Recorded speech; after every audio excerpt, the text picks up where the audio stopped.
$20 and you will win it. We'll do a drawing towards the end of my shift, so you have lots of time. But donate now. All right, the awesome Aaron Forsythe, I believe, is currently on the line. Hey!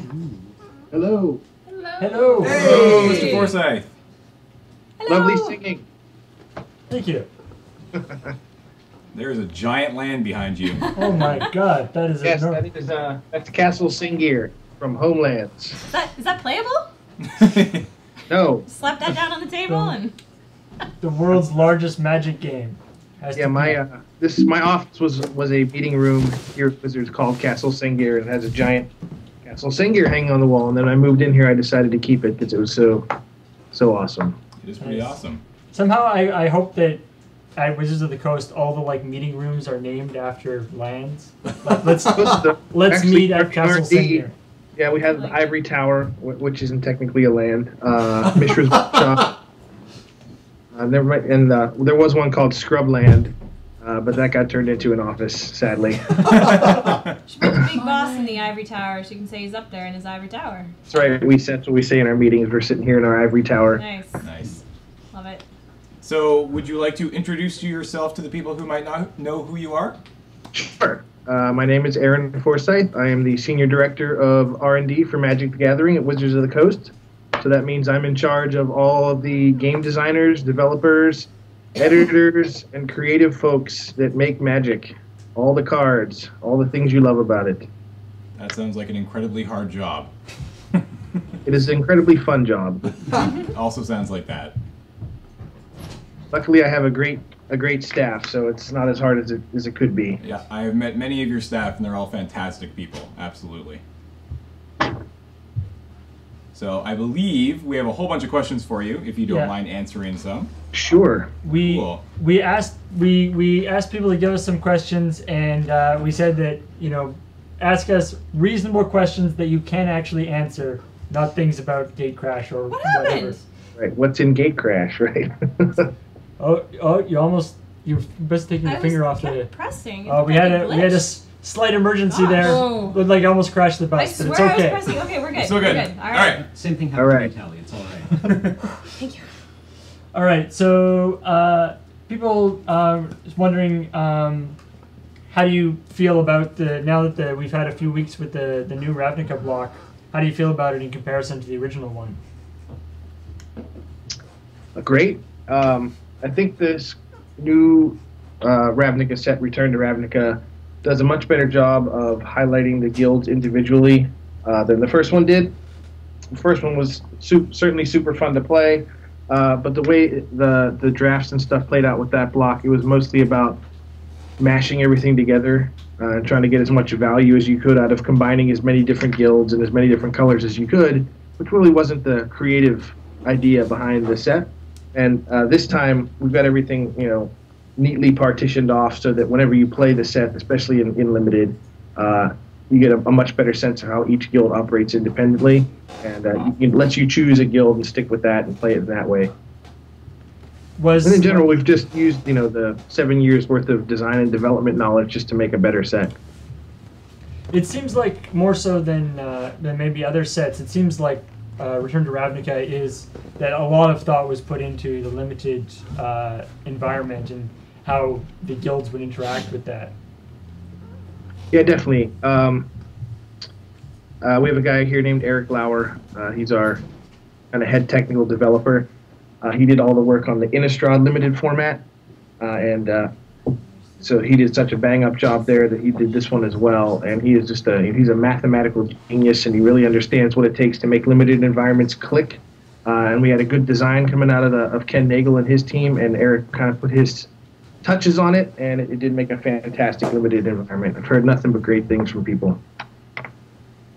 Nice. There's a lot of love for the unsets. Yeah. People are wondering, is there any chance of those coming back again, or a new one? I personally would also love that. There is a reasonable chance. I've actually been in discussions and meetings recently about what it would take and when we could possibly, and if there's enough interest about doing another one of those. So we are kind of spinning up the discussions and some of the preliminary work. It's obviously not set in stone or anything like that, but we have heard the requests. community is very passionate about these kind of things, and we definitely think there's enough material out there to make another good one. So, yeah, it's kind of on the table right now. Excellent. There's the suggestion here is for unstable as a title. Yeah, we have a lot. That's kind of the easiest part. It's coming up with a funny name. We have unprintable, that part is locked in. Whatever.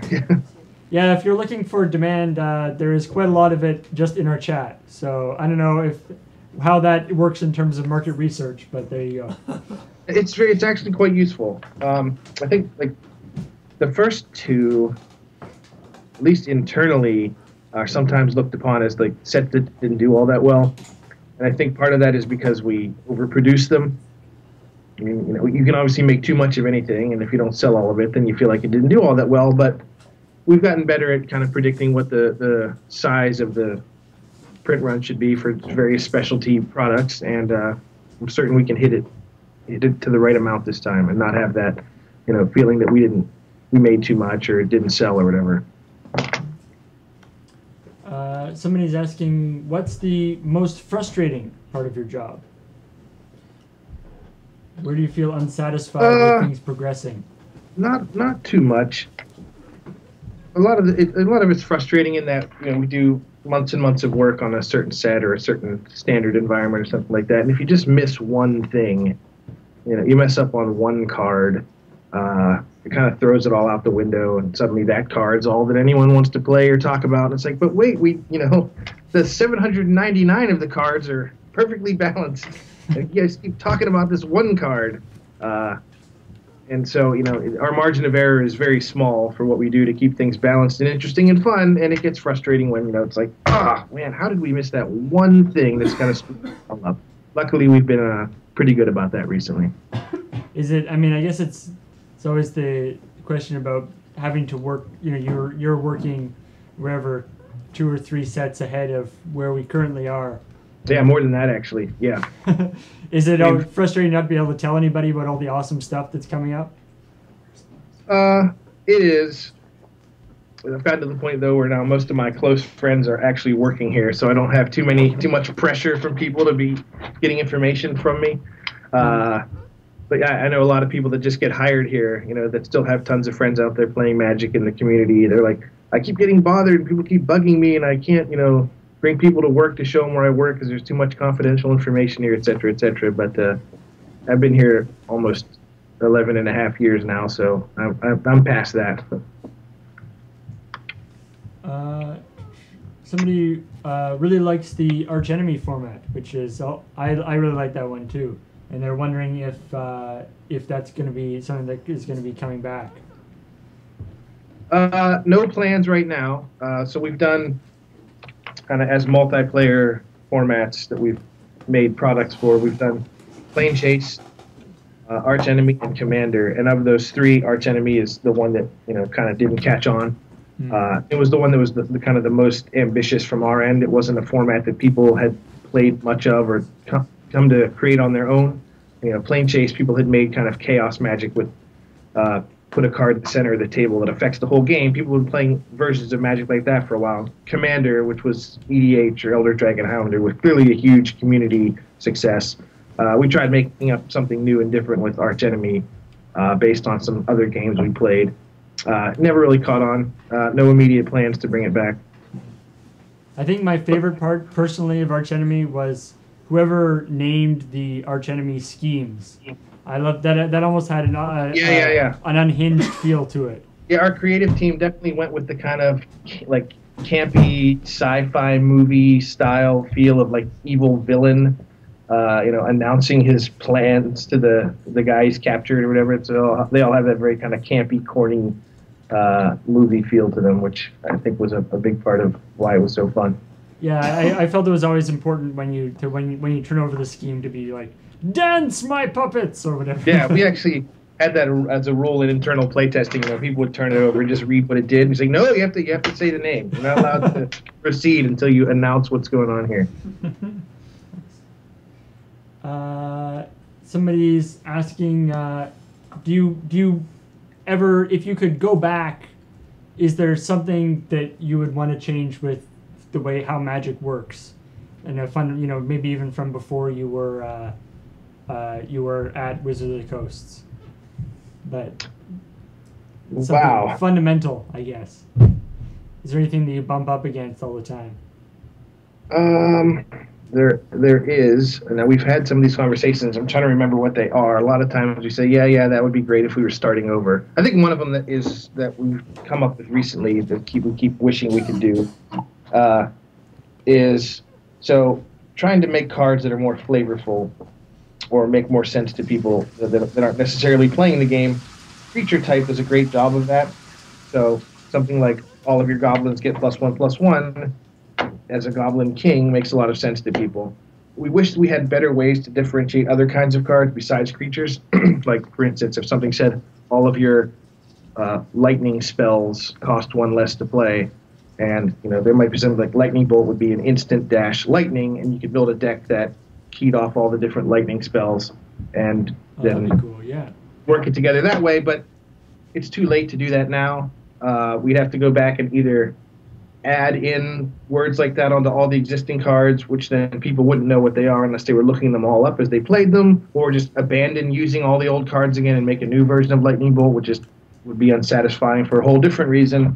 So we really wish that we had kind of better ways to break up things besides creatures into groups or give them labels or tags in ways that were very flavorful and would let people build decks based on that stuff.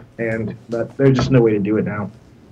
20 years into the game. We have a nice question in the chat here from a gentleman, Marshall_LR. He doesn't. I don't think I know this guy. Dear Aaron, do you blame yourself personally for my draft addiction, or do you think it's more a product of my environment? Sure, I'll take the blame for that. Marshall was doing a podcast with Ryan Spain a while ago. He's doing it with John Louse now, and Ryan was working. He works here now at Wizards, actually, but he was working at a different video game company before, and he had pinged me about playing fantasy baseball with him. So I said, sure, and I ended up sending him some product. Our company sent his company some product, and he got back his whole office into playing Magic, and then he got Marshall into playing Magic, and Marshall played a while ago, but then he came back full bore, and he is an addict now to the point where we're using him on our event coverage. He's become such a part of the community. So if it's blame you're looking for, I will take it. Actually, this is kind of interesting. Speaking of blame, somebody is asking what mistakes in cards or in sets or anything can you take responsibility for? If there's something that in hindsight was a bad idea or didn't turn out the way you were hoping it would. Most recently, I will certainly take the blame for Phyrexian mana in New Phyrexia, which turned out a lot more powerful.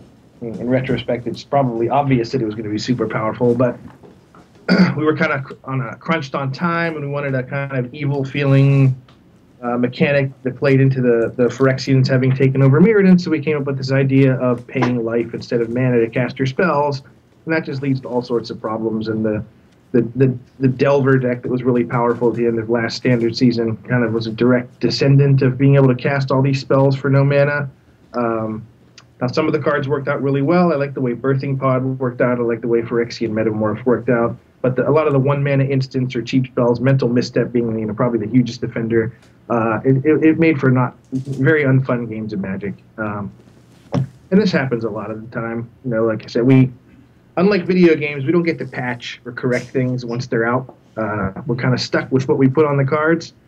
We have this very unsubtle way of dealing with problems called, the banned list, where we can kick cards out of being allowed to be played. We really are loath to use that.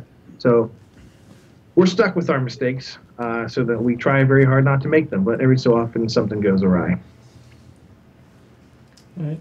Some more questions? Yeah, we've got one question that we do need to ask you that the chat is telling me to ask.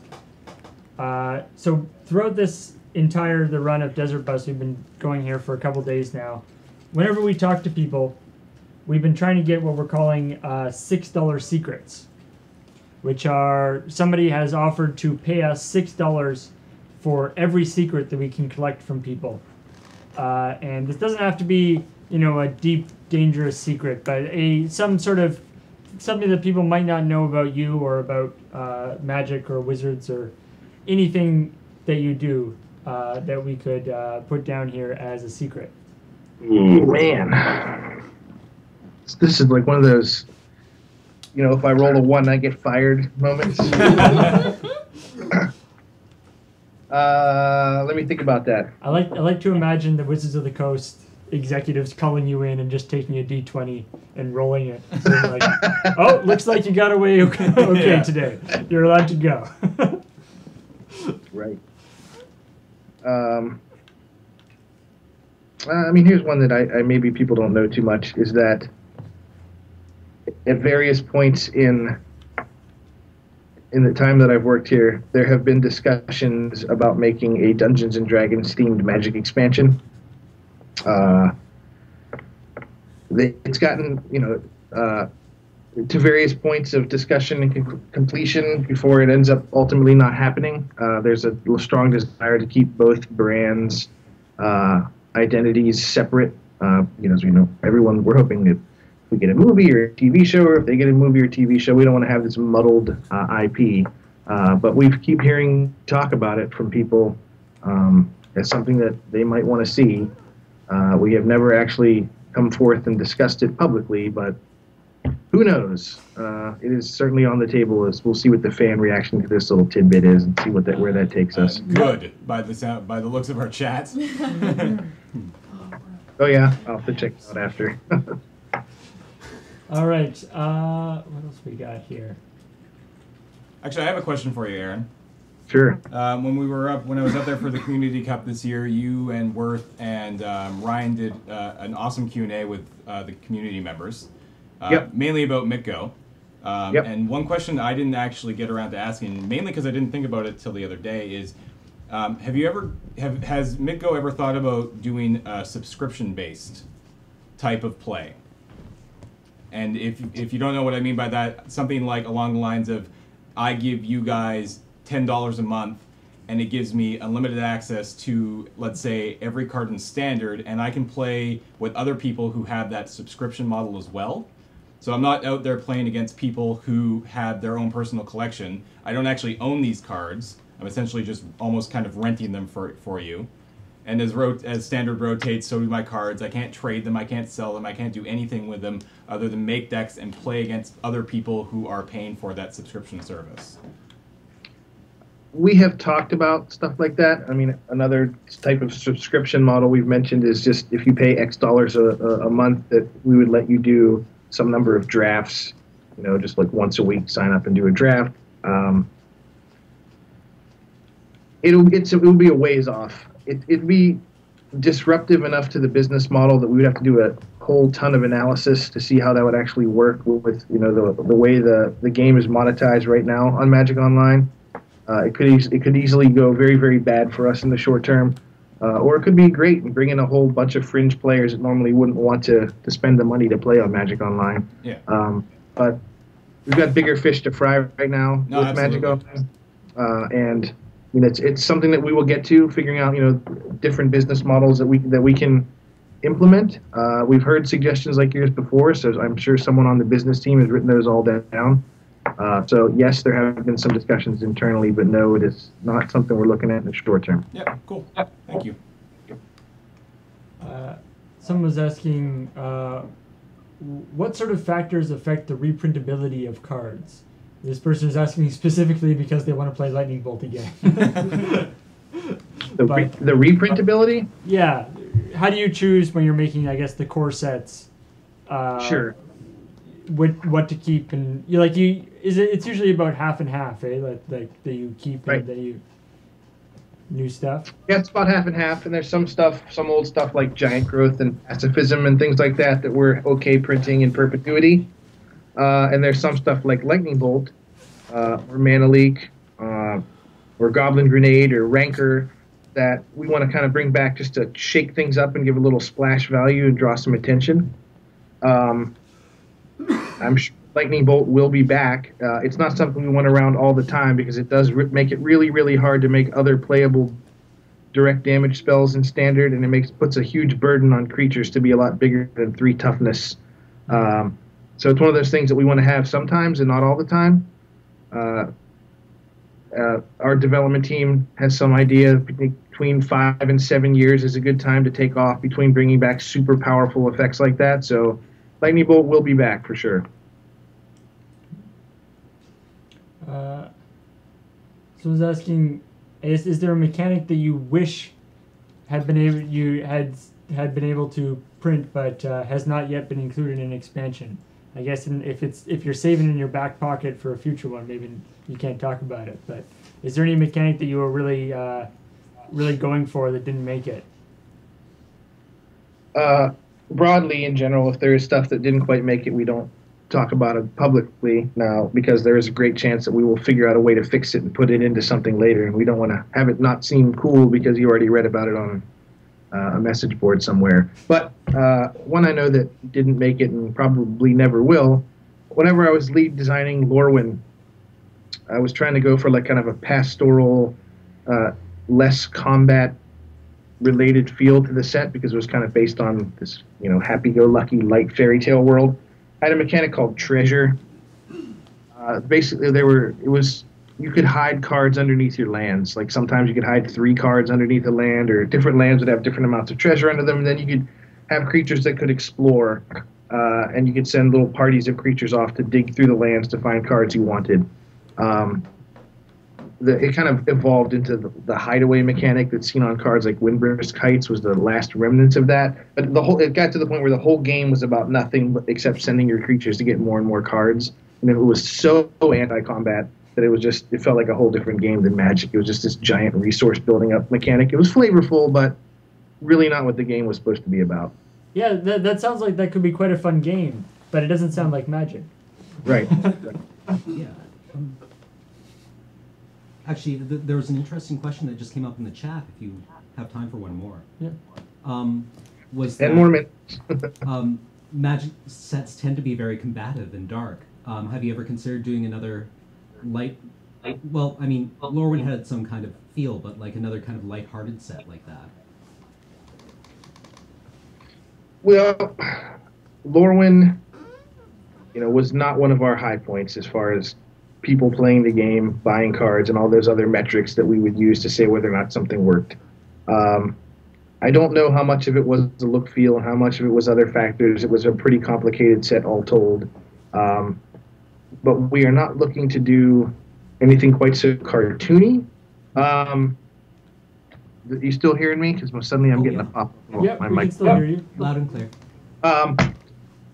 We do look for ways to make bright sets, like much more bright settings. If you know from Shards of Alara, the Bant shard was very, very sunlit and bright and kind of, white castles and shining knights and things like that.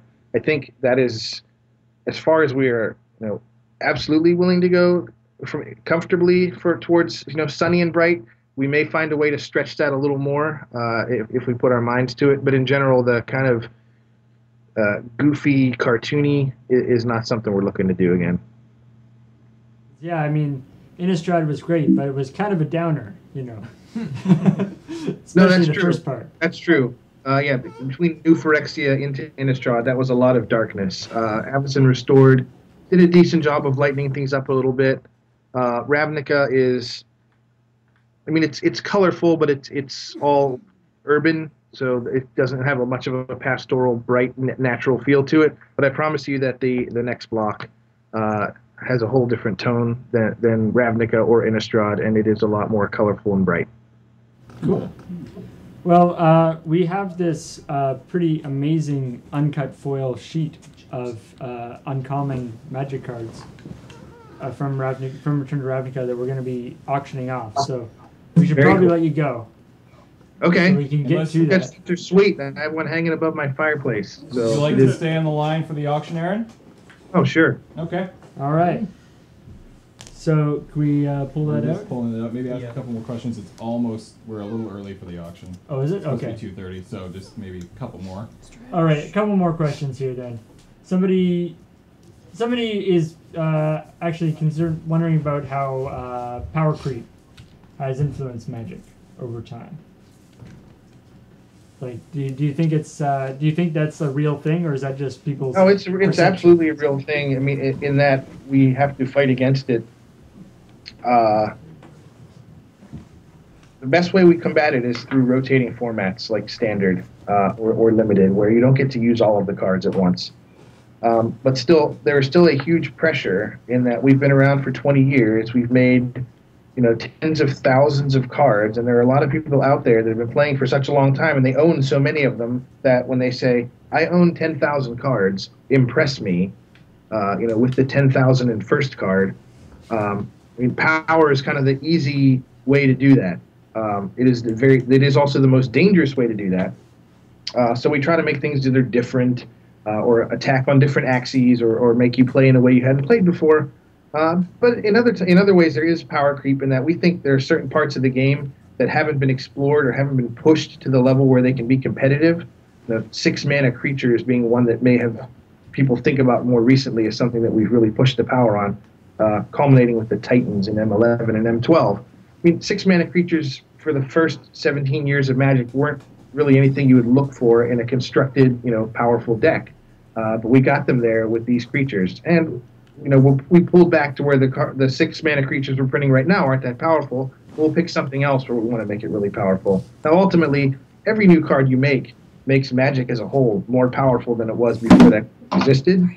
And I think we have trained ourselves, and hopefully we've showed the players that it's okay that if we make a 6-drop as powerful as Primeval Titan one year, that next year's 6-mana creature might not be as powerful as that in a vacuum, but it's still a fun card to play and something you will enjoy owning and playing with without feeling like we've let you down by not making something more powerful than we made last year. That actually ties into another question here, just asking about, like, you guys, I mean, Magic gets produced at a furious pace, producing three expansion sets and a core set every year, and plus whatever all the sort of extra additional products you guys are making. Yep. Do you foresee this, like, sort of burning out? Like, do you foresee just running out of stuff that you can do with Magic? It just, you producing so much stuff and so many new cards every year. I mean, I have to imagine that mathematically there's some endpoint to all this. But as time goes on, the fact that we get to kind of reuse stuff that hasn't been around in a while, combine two things that might not have been together before. We've brought back mechanics, cycling and kicker and things like that. Stuff we're doing like Bloodthirst in the core sets. And we can put a new face on it. And I don't think anyone feels like, where's the new stuff here? Why am I bothering? It's still fun. It plays in a way you haven't played with before. It's kind of like writing a song. I mean, people have been writing songs for hundreds and hundreds of years, and no one's like, well, when are they going to run out of songs to write? And, songs are basically all the same structure, same length, but yet there's thousands and thousands more of them to be made, and I imagine Magic cards are going to play out that way. There'll be some stuff that gets repeated, some themes that get repeated, some remakes of popular hits, but in the end, we'll be able to write songs and make cards for, decades to come. Awesome. Nice. All right, I think it's time for an auction. Uh-oh. Great. All right. What an auction. So thank you very much to Wizards of the Welcome. Coast.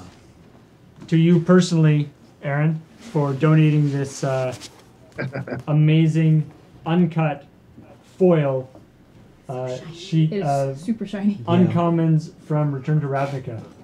Yeah. So Yeah, right before we get start, on Aaron, board. tell us your favorite uncommon from Ravnica and why. My favorite uncommon from Return to Ravnica is, what is it called? It's the 2-mana make a centaur token. I have it, the Call of the Call Conclave. the Conclave, yeah. Oh man, I love all the.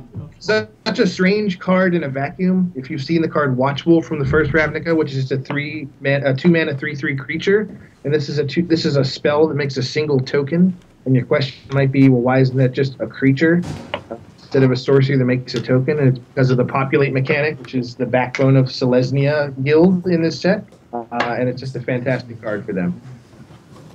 I love the way the guild symbols work on the foil cards. That actually is super. Oh yeah, they watermarks. shine through the text box. It's pretty awesome. Yeah, it's really nice. All right, guys, here we go. So this is the. Like, Oh no! Auction light. Auction Turn the light. auction light on. Not official Boom, till there we you're go. blind. And some music. It is now official. Hmm. So, let us start this auction out. And just reiterate how rare these are. You can't just find these. All right. Yeah. There All you right. go. You Okay, don't we're have to get okay. these. Okay. we're already up to $1,500. $1,500 from Aura. All right. 1,999. We're From at Tasty Laksa. There we go.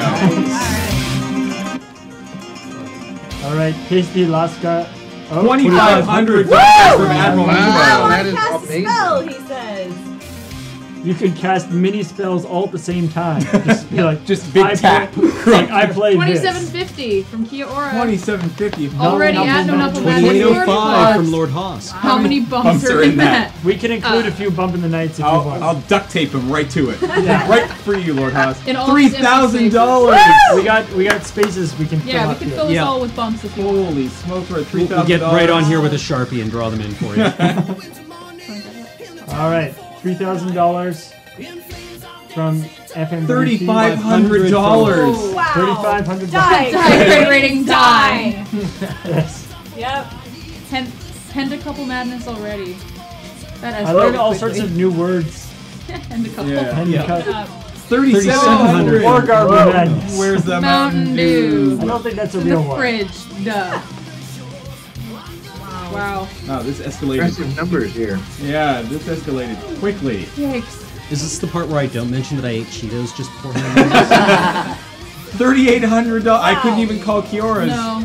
$3,800 came in just after that. FMWT. I suppose our bidders, people bidding probably know, but Aaron, just how impossible is it to get such a thing as this? Well, they never leave the printing factory unless we specifically ask them to, or you do something that will end up getting you thrown in jail. All You right. don't ask them to leave the printing We- factory very often. do you? 3,955. Highest bid, Omega Larian. Must win before heart gives up. Us too, yeah. Is the back of that sheet a bunch of magic bags? Yeah, It It is. is. Yeah, let's turn that around. And hey, if Yeah, you that's want a very bunch cool. of magic bags with blank fronts, you've got that We too. get some in the building that have Put it up, blank yeah. backs just to press check, but those are the one card. Oh, Here. no. You cut out a little bit there. Could you say that again? I said the ones we get in the office have blank backs just so we can see what the cards look like. But those are the real deal that That get is a chopped real up. deal. Nice. Yep. So yeah, if you've got a paper cutter, you can just cut this into squares Yeah. and play with it. I don't suggest actually doing that. I like Omega Larian since So- you're honestly letting me get away with sub $4,000. What are we at right? 3,995, correct? I haven't seen anything for a little while. Have you figured out what Snowfire is saving for you? Nope. No, we do not. Snowfire was going back and forth on a few things. I think we're gonna have to say going once for $3,995. There it There is. we go. All right, to Omega Laron. Or 3,955. Sorry. Yeah. No, don't worry. You don't have to cut the sheet. If you don't want. We'll cut it for you. Yeah. Pre-cut for your convenience. We'll let Pika do it after she has a couple more cups of coffee. Yeah. What are you guys up to now? We're up to- $3,955. Yep. Awesome. Pretty amazing.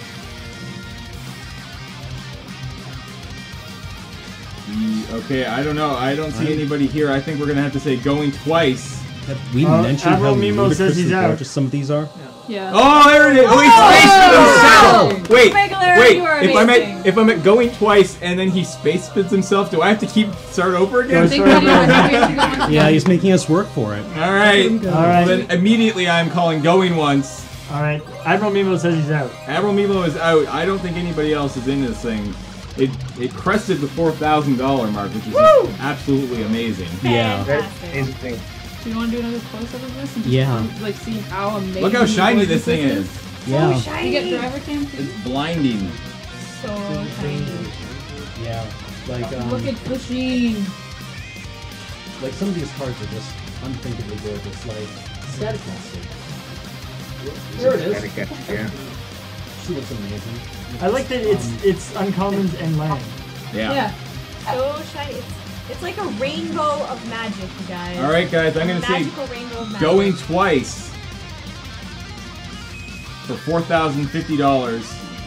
All right, snipers, Oh. you've had lots of time to load, We so won't deface it, Lord Haas. We'll just joke about it constantly. If you want to take the shot, you need to take it now. Don't see anybody stepping to Omega. yeah, we'll let it. Take the water shot. Snowfire's got some interesting trash talk going on there. I think Snowfire may be waiting for the rare sheet. I don't know. Maybe. I think Possibly. I think his Yeah. plan really is to just drain everybody's yeah. bank account so that he can get what he needs at the end, and it's working really well. We also have all the Constasis stuff. All right, guys. So it could be that. I don't know. We've gone once. We've gone twice. We have. So what's the next thing? I think it's go time three- to go. go three Is it times? Go hold, fourth? hold, bold, No, I think it's with an S. close, S. sold! $4,050 to Omega. Through the fire and the soul. Absolutely fantastic. Thank you very much. And this shiny, That is amazing awesome. thing will be Between yours. so now between the two sheets, Man, we've this- we've raised $15,000 between the common and the uncommon Ooh, sheets that is amazing. combined, And we still have. and we still have the rare the to rare go. sheet. Those Wow. guild symbols, like from an They're angle with gorgeous. the Yeah. foil, they look fantastic. All right, Aaron. Well, So thank you cool. so much for calling in, Great stuff, guys. Thank you. and we will. All right. See Anytime you around. want to get rid of that big, huge card at the back wall Yeah. behind you there, You know just, where we are. just let us know. Maybe if I get a new one, I'll give you guys this one. I'll Awesome. wait for you. All right. Thank you so much, Aaron. All right, take care. Bye, guys. Bye. Bye. Bye. Yay. Wow. I All think right. if I had a card that size, Wanna I would look just at put it down on the floor like a playing mat, and you just sit on either end of that and play Magic cards. A couple people are wondering how the commons went for 11,000. They didn't go for Giveaway. 11,000 as in a single bid. They went. Graham at the beginning of shift last night to cheat his way to the top of the driver list, and he still didn't even do it. Managed to raise $11,000 in an hour by making the common sheet a $27 donation drive. I believe alone it made $150 from just inside this office. Did we check to see the person who won it? Did they only put one $27? I don't, That would have been interesting. To I don't check, actually yeah. know. But It could so work. That's how it goes. so that's how that went for 11,000 last night. Another 4,000 here for this, and then at 5 o'clock Yeah. today, Just a couple hours. just in a couple hours, we are doing the rare sheet. So that is pretty awesome. So,